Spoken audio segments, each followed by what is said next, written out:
विद्यार्थी मित्रों, આપણે હવે અચલ પ્રવેગી ગતિના સમીકરણો છે તે આલેખની રીતે મેળવીએ।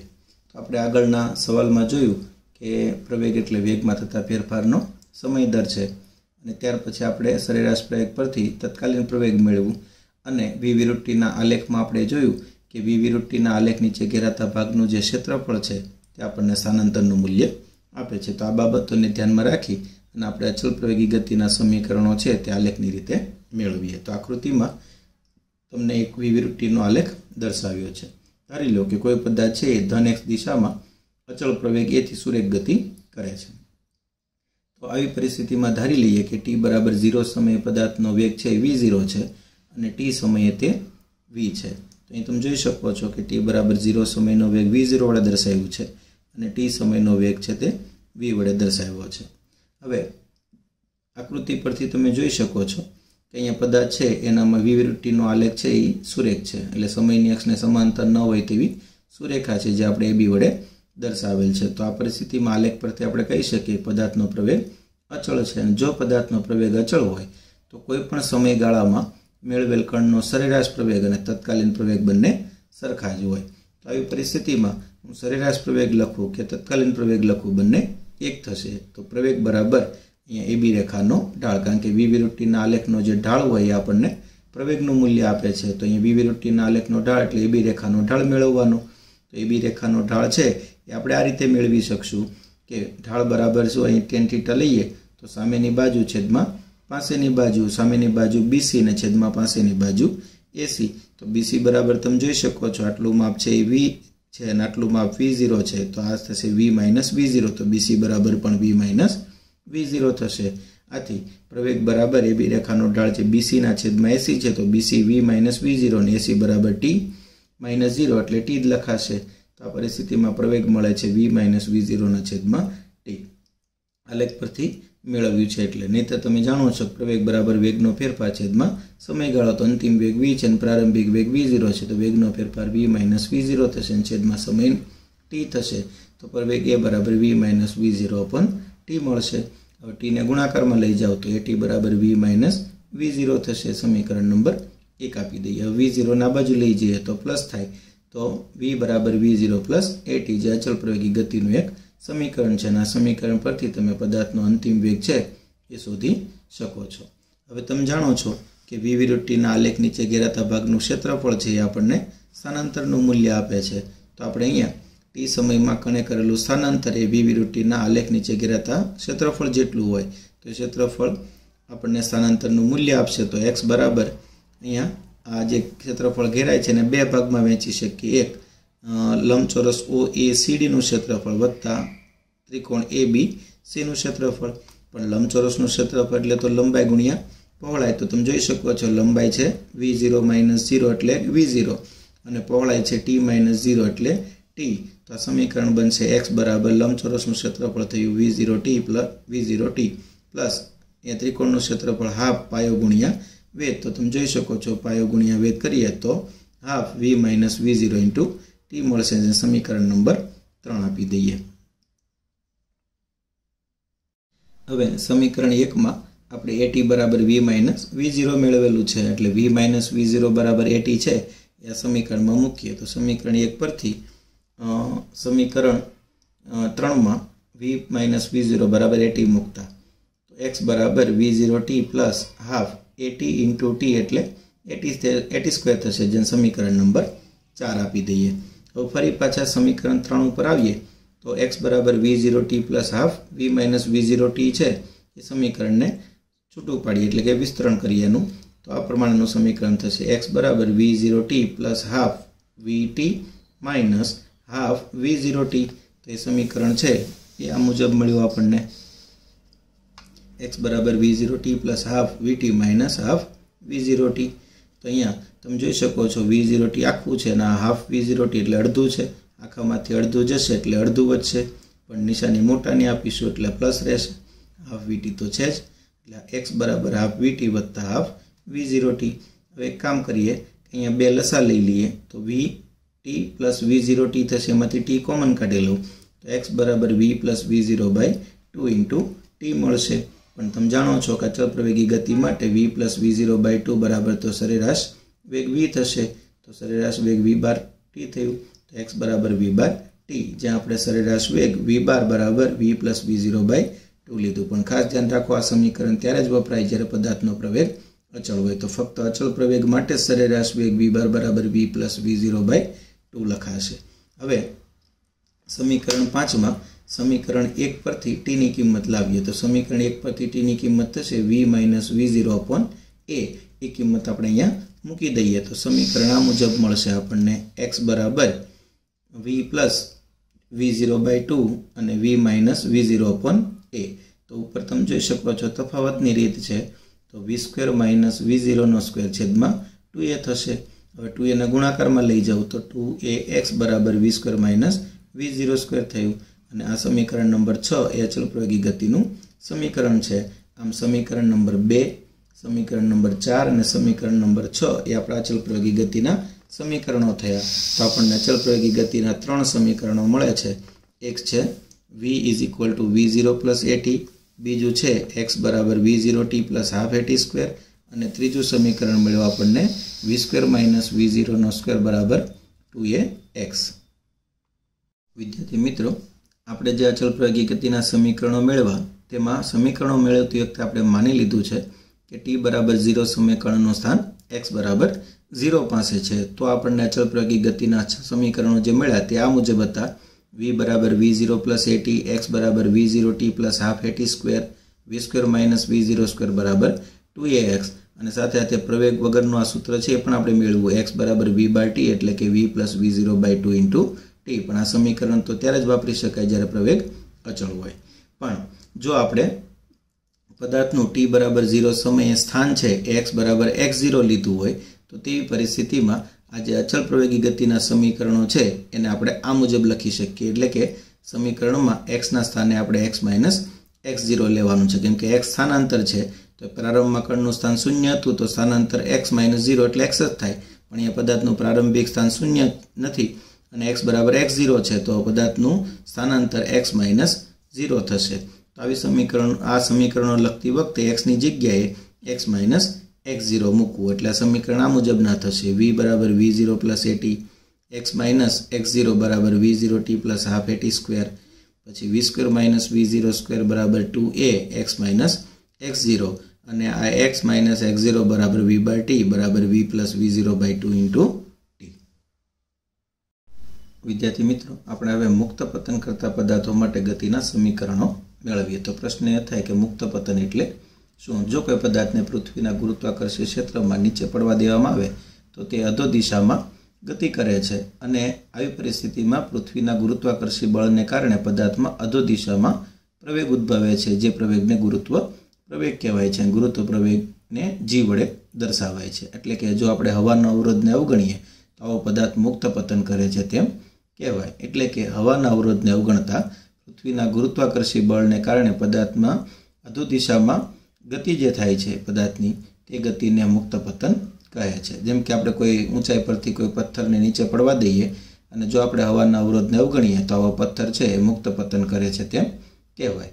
આવી સ્થિતિમાં કોઈ પણ ઊંચાઈએથી પદાર્થને પડવા દઈએ અને જો હવાનો અવરોધ અવગણીએ તો પદાર્થ મુક્ત પતન કરે છે. મુક્ત પતન કરતો પદાર્થ જે છે તેણે કાપેલું અંતર એ જો પૃથ્વીની ત્રિજ્યાની સરખામણીમાં અવગણી શકાય તો એવી દરેક ઊંચાઈ પરથી જીનું મૂલ્ય છે એ 9.8 મીટર પ્રતિ સેકન્ડ સ્ક્વેર જેટલું અચળ લઈ શકાય. દાખલા તરીકે પૃથ્વીની સપાટીથી 1 કિલોમીટર ઊંચાઈ પરથી કોઈ પદાર્થને મુક્ત પતન કરવા દેવામાં આવે છે અને હવાના અવરોધને અવગણીએ છે.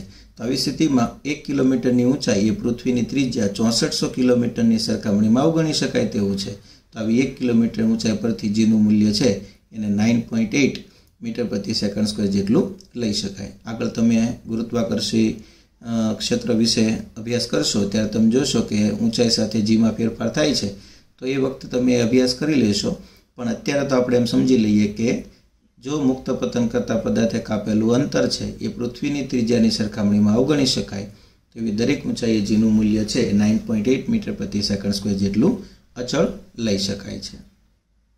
હવે મુક્ત પતન કરતા પદાર્થનો વેગ છે એ સતત વધતો જાય, એટલે કે આવો પદાર્થ પૃથ્વીની નજીકમાં જેમ જેમ આવતો જાય તેમ તેમ એનો વેગ સતત વધે છે, પણ વેગ એક ધારો વધે છે એટલે આવી ગતિ જે છે એમાં પ્રવેગ અચળ હોય છે. તો મુક્ત પતન કરતા પદાર્થની ગતિ છે તેને આપણે નિયમિત પ્રવેગી ગતિ અથવા અચળ પ્રવેગી ગતિ કહીશું. આમ મુક્ત પતન કરતા પદાર્થની ગતિ એ નિયમિત પ્રવેગી ગતિનું ઉદાહરણ છે.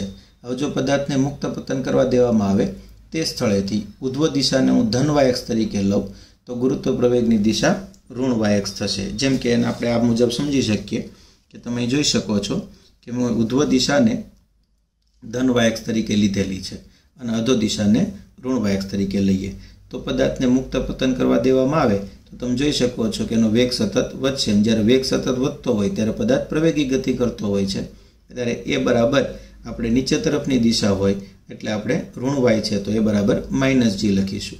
હવે જો કોઈ પદાર્થને એ સમયે ઉધ્વ દિશામાં ગતિ કરવા દેવામાં આવે તો તમે જોઈ શકો છો ઉધ્વ દિશામાં પદાર્થનો વેગ સતત ઘટતો જશે એટલે પદાર્થનો પ્રવેગ છે એ પ્રતિપ્રવેગ હોય. પ્રતિપ્રવેગ વેગની વિરુદ્ધ દિશામાં હોય એટલે પ્રવેગ છે એ પણ નીચે તરફ જ છે. નીચે તરફની દિશા આપણે ઋણ y અક્ષ તરીકે લીધેલી છે એટલે ત્યારે પણ આપણે એ બરાબર -g જ લઈશું. આમ પદાર્થને મુક્ત કરવામાં આવે તે સ્થળે ઉધ્વ દિશાને ધન y અક્ષ તરીકે લઈએ તો ગુરુત્વ પ્રવેગની દિશા ઋણ y અક્ષ થશે. આથી જે પ્રવેગી ગતિના સમીકરણો છે એમાં આપણે એ બરાબર -g મૂકીશું. તો પ્રવેગી ગતિના સમીકરણો તમે જાણો છો v બરાબર v0 પ્લસ at, x બરાબર v0t plus half at square અને v square minus v0 square બરાબર 2ax છે. તો આ સમીકરણમાં જ્યાં જ્યાં એ દેખાય ત્યાં આપણે -g મૂકીશું. તો આ સમીકરણો આ મુજબ મળશે: v બરાબર v0 માઇનસ gt, y બરાબર v0t minus half gt square અને v square minus v0 square બરાબર -2gy.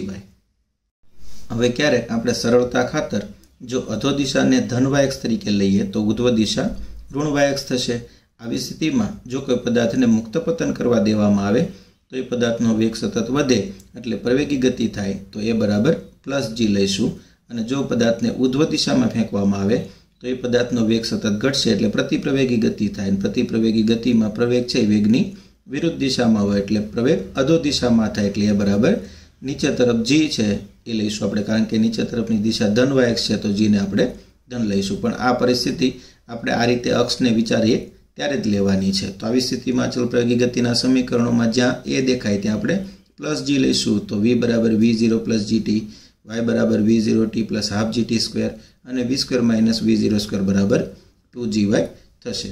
અને યાદ રાખો વિદ્યાર્થી મિત્રો, જે પદાર્થ મુક્ત પતન કરે તેનો પ્રારંભિક વેગ 0 હોય, કારણ કે મુક્ત પતન કરતો પદાર્થ પ્રારંભમાં સ્થિર હોય છે. તો અચળ પ્રવેગી ગતિના સમીકરણોમાં આપણે v0 બરાબર 0 લેવાનું. તો આ સમીકરણોમાં v0 બરાબર 0 મૂકીએ તો આ સમીકરણ આ મુજબ થશે: v બરાબર gt, y બરાબર હાફ gt સ્ક્વેર અને v સ્ક્વેર બરાબર 2gy. એ જ રીતે જો આપણે આ સમીકરણોમાં v0 બરાબર 0 લઈએ તો v બરાબર -gt, y બરાબર હાફ gt સ્ક્વેર અને v સ્ક્વેર બરાબર -2gy થશે. વિદ્યાર્થી મિત્રો, આપણે મુક્ત પતન કરતા પદાર્થો માટે આકૃતિ a, b અને c માં અનુક્રમે y વિરુદ્ધ t, v વિરુદ્ધ t અને a વિરુદ્ધ t ના આલેખો દર્શાવ્યા છે. એટલે કે સ્થાનાંતર વિરુદ્ધ સમય, વેગ વિરુદ્ધ સમય અને પ્રવેગ વિરુદ્ધ સમયના આલેખો દર્શાવ્યા છે. તો પેલો આલેખ જોઈએ a.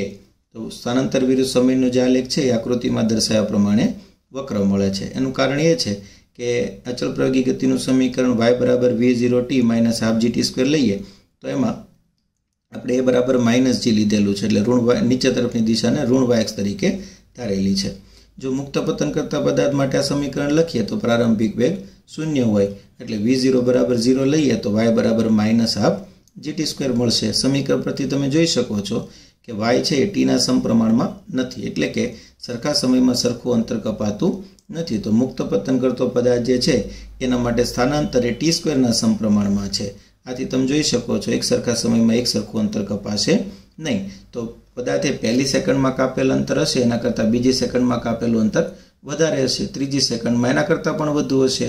આમ પદાર્થ જેમ જેમ નીચે આવતો જાય તેમ કપાતું અંતર જે છે એ વધતું જશે. અને એવી પરિસ્થિતિમાં પહેલી સેકન્ડ કરતાં બીજી સેકન્ડમાં વધારે હશે, બીજી સેકન્ડ કરતાં ત્રીજી સેકન્ડમાં કાપેલું અંતર વધુ હશે. એટલે આલેખ જે છે y વિરુદ્ધ t નો એ આપણને આકૃતિમાં દર્શાવ્યા પ્રમાણેનો વક્ર મળે છે. હવે આકૃતિ b માં જુઓ તો વેગ વિરુદ્ધ સમયનો આલેખ છે મુક્ત પતન કરતા પદાર્થ માટે. તો મુક્ત પતન કરતો પદાર્થ છે એ તો વેગ સતત એનો વધતો હોય છે એટલે એનો આલેખ જે છે આકૃતિમાં દર્શાવ્યા પ્રમાણે સમયની અક્ષને સમાંતર ન હોય તેવી સુરેખા મળશે। અને આકૃતિ સી જે છે એમાં પ્રવેગ વિરુદ્ધ સમયનો આલેખ છે એ સમયની અક્ષને સમાંતર છે, કારણ કે મુક્ત પતન કરતા પદાર્થનો પ્રવેગ તો g જેટલો અચળ હોય છે, એટલે કે 9.8 મીટર પ્રતિ સેકન્ડ સ્ક્વેર જેટલો અચળ હોય છે, એટલે એનો આલેખ જે છે પ્રવેગ વિરુદ્ધ સમયનો એ સમયની અક્ષને સમાંતર સુરેખા મળે છે। વિદ્યાર્થી મિત્રો, આપણે હવે સાપેક્ષ વેગ નામની રાશિ સમજીએ અને આ માટે એક ઉદાહરણ લઈએ। ધારો કે એક પરિમાણિક નિયમિત ગતિ કરતા બે પદાર્થો A અને B ધ્યાનમાં લ્યો, એટલે કે ધારો કે આ બંને પદાર્થો એક પરિમાણમાં એટલે કે x અક્ષ પર ગતિ કરે છે, ત્યારે આ A અને B પદાર્થોના સરેરાશ વેગ ધારો કે અનુક્રમે VA અને VB છે। તો t બરાબર 0 સમયે A નું સ્થાન જે છે એ આપણે x એવો વડે દર્શાવેલું છે, અને t બરાબર 0 સમયે B નું સ્થાન છે આપણે x બીઓ વડે દર્શાવ્યું છે। હવે તમે જોઈ શકો છો કે એ પદાર્થ છે VA જેટલા સરેરાશ વેગથી ગતિ કરે છે। તો ધારો કે t સમય માટે ગતિ કરે તો VA જેટલા સરેરાશ વેગથી t સમયમાં કાપેલું અંતર છે, અંતર બરાબર વેગ ગુણ્યા સમયનો ઉપયોગ કરીએ તો VA t થશે। આમ t સમયે પદાર્થ A નું જે સ્થાન છે એ આપણે દર્શાવવું હોય તો x એવો જેટલું પ્રારંભિક સ્થાન તો હતું જ, ત્યાર પછી એણે VAT જેટલું અંતર કાપ્યું, આથી t સમયે પદાર્થ A નું જે સ્થાન છે એ આપણે x એવો વત્તા VAT લખી શકીએ। આમ t સમયે એનું સ્થાન x એ બરાબર x એવો વત્તા VAT। એવી જ રીતે B પદાર્થ જે છે તે VB જેટલા સરેરાશ વેગથી ગતિ કરે, જો t સમય માટે ગતિ કરતો હોય તો એને કાપેલું અંતર બરાબર VB t થશે, અને પદાર્થ B નું જે પ્રારંભિક સ્થાન છે x બીઓ તો હતું જ, એમાં એને VB t જેટલું અંતર કાપ્યું, તો t સમયે પદાર્થ B નું સ્થાન છે એ x બીઓ વત્તા VBT લખી શકીએ। તો આમ t સમયે પદાર્થ B નું સ્થાન xB બરાબર x બીઓ વત્તા VBT થશે। આથી પદાર્થ A થી પદાર્થ B સુધીનું જે સ્થાનાંતર શોધવું હોય આપણે તો xB માઇનસ xa બાદ કરી દઈએ એટલે આપણને સ્થાનાંતર મળશે। તો xB માઇનસ xa બરાબર xBO માઇનસ x એવો થશે, અને આ પદમાંથી આ પદ બાદ કરીએ તો t કોમન નીકળશે, એટલે VB માઇનસ VAT થશે। જ્યાં VB માઇનસ VA એ પદાર્થ A ની સાપેક્ષે પદાર્થ B નો વેગ છે। તો આમ પદાર્થ A ની સાપેક્ષે પદાર્થ B નો વેગ છે અને VBA વડે દર્શાવીએ તો VBA બરાબર VB માઇનસ VA થશે। આ જ રીતે પદાર્થ B ની સાપેક્ષે પદાર્થ A નો વેગ છે અને VAB વડે દર્શાવીએ તો VA માઇનસ VB થશે। આમ તમે જોઈ શકો છો VAB હોય તો VA માઇનસ VB, VBA હોય તો VB માઇનસ VA થાય। અને આ જે છે એ સાપેક્ષ વેગ માટે ખાસ ધ્યાનમાં રાખો, જો પદાર્થો એક દિશામાં ગતિ કરતા હોય તો સાપેક્ષ વેગમાં બંનેના વેગોની બાદબાકી થાય, અને જો બે પદાર્થો વિરુદ્ધ દિશામાં ગતિ કરતા હોય તો સાપેક્ષ વેગમાં તે બે વેગોનો સરવાળો થશે। એટલે કે જો બે પદાર્થો એક દિશામાં ગતિ કરતા હોય તો વેગ VAB બરાબર VA માઇનસ VB લખાય, પણ જો A અને B બે વિરુદ્ધ દિશામાં ગતિ કરતા હોય તો તેમનો સાપેક્ષ વેગમાં VAB બરાબર VA પ્લસ VB લખાય। આમ પદાર્થ A ની સાપેક્ષે B નું સ્થાન xB માઇનસ xa બરાબર xBO માઇનસ xAO વત્તા VB minus VA into t, જ્યાં xBO માઇનસ xAO છે એ પદાર્થ બંને પદાર્થ વચ્ચેનું પ્રારંભિક સ્થાન છે, એટલે કે એમની વચ્ચેનું અંતર છે, અને VB માઇનસ VA એની સાપેક્ષે B નો વેગ છે। તો હવે આવી ગતિ માટે આપણે ખાસ કિસ્સાઓ વિચારીએ, જેમાં પહેલો કિસ્સો લઈએ કે જ્યાં VB બરાબર VA છે, એટલે કે બંને પદાર્થોના વેગ સમાન છે। તો આવી સ્થિતિમાં તમે જોઈ શકો છો કે VB માઇનસ VA લઈએ તો શૂન્ય થશે, કારણ કે બંનેના વેગ સમાન, તો સાપેક્ષ વેગ શૂન્ય થઈ જશે, એટલે કે VBA અથવા VAB બરાબર 0 થાય। તો આ પદ જે છે xB માઇનસ xa બરાબર xBO માઇનસ x એવો થશે, અને આ સ્થિતિમાં બંને પદાર્થો છે એ xBO માઇનસ xAO જેટલા અચળ અંતરે રહેલા હશે। હવે જો આવી ગતિ માટે આપણે સ્થાન વિરુદ્ધ સમયનો આલેખ દર્શાવીએ તો આકૃતિમાં દર્શાવ્યા પ્રમાણે એ એકબીજાને સમાંતર સુરેખા હશે, કારણ કે બંને વચ્ચેનું જે પ્રારંભિક સ્થાન છે એ જ એમની વચ્ચેનું અંતિમ સ્થાન રહેશે। તો બંનેનો જે આલેખ છે x વિરુદ્ધ t નો એ એકબીજાને સમાંતર સુરેખા મળશે। તમે જોઈ શકો છો અહીંયા પદાર્થનું પ્રારંભમાં બંને વચ્ચે જેટલું અંતર છે એટલું જ બધા કોઈ પણ સમયે તમે મેળવશો બંને વચ્ચેનું અંતર તો એટલું જ રહેશે। હવે આપણે બીજો કિસ્સો વિચારીએ કે જ્યાં VA ગ્રેટર દેન VB છે, એટલે તમે જોઈ શકો છો એનો વેગ B ના વેગ કરતાં વધારે છે, એટલે કે પાછળ રહેલા પદાર્થનો વેગ આગળ જતા પદાર્થના વેગ કરતાં વધારે છે। તો અહીં તમે પદમાં જોઈ શકો છો કે VA ગ્રેટર દેન VB હોવાથી આ VB માઇનસ VA છે તે ઋણ મળશે। તો આવી પરિસ્થિતિમાં કોઈ એક સમયે આ બંને પદાર્થો છે એ એકબીજાને ભેગા થશે, અને ભેગા થાય ત્યારે અહીંથી તમે જોઈ શકો છો પદાર્થનું જે સ્થાન છે XA અને XB બંને સરખા થઈ જશે એટલે કે બંને ભેગા થાય ત્યારે XB બરાબર XA થાય અને XB બરાબર XA થાય તો આ બાદબાકી કરતા મૂલ્ય 0 મળશે અને ત્યારબાદ છે A B કરતા આગળ નીકળી જશે એટલે કે A B ને ઓવરટેક કરી જશે। આ કિસ્સા માટે આપણે સ્થાન વિરુદ્ધ સમયનો જે આલેખ છે આકૃતિમાં દર્શાવ્યો છે, તમે જોઈ શકો છો કે એનો ઢાળ છે એ વધારે છે અને તમને ખબર છે કે x વિરુદ્ધ t ના આલેખનો ઢાળ આપણને વેગ આપે છે। તો અહીં તમે જોઈ શકો છો એનો ઢાળ b ના ઢાળ કરતાં વધુ હોવાથી આપણે એમ કહી શકીએ એનો વેગ b ના વેગ કરતાં વધારે છે અને કોઈ એક સમયે તમે જોઈ શકો છો બંને પદાર્થો ભેગા થાય છે અને ત્યારે એનું સાપેક્ષ સ્થાન 0 થઈ જશે અને ત્યાર પછી a એ b ને ઓવરટેક કરી જાય છે।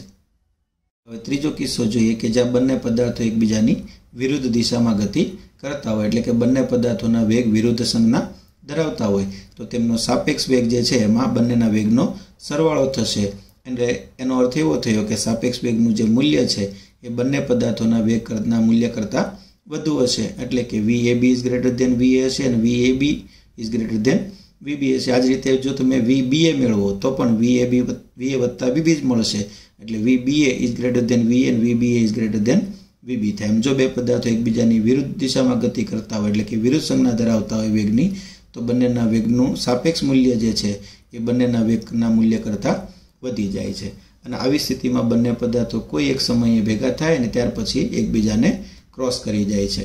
તો એ તમે જોઈ શકો છો કે આવી ગતિ માટે x વિરુદ્ધ t નો આલેખ દર્શાવ્યો છે જેમાં a ની ગતિ ધન દિશામાં અને b ની ગતિ ઋણ દિશામાં દર્શાવી છે।